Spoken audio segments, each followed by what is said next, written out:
In the dark places under New Zealand, you'll find chasms of stone occupied by constellations of remarkable creatures. These are the glowworms.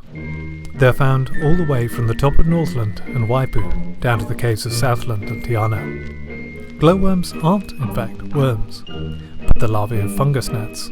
These rather unspectacular gnats could easily be mistaken for a mosquito. However, they have an extraordinary early life.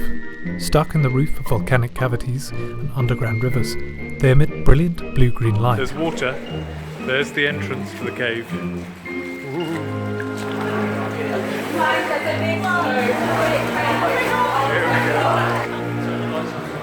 I'm being told to turn my light. Clustering in the darkness, some visitors have the romantic notion they look like the night sky.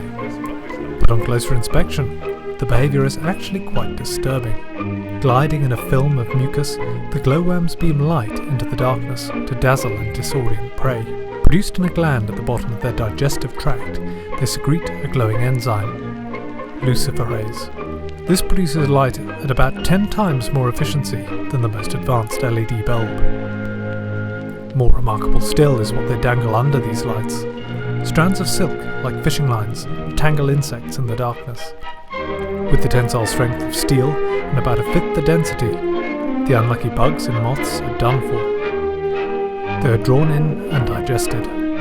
The worms live roughly a year. Finally changing into gnats, they spend up to 4 days in their adult stage. Surviving just long enough to mate, each female gnat makes about 100 eggs, laying a new constellation of offspring back into the caves.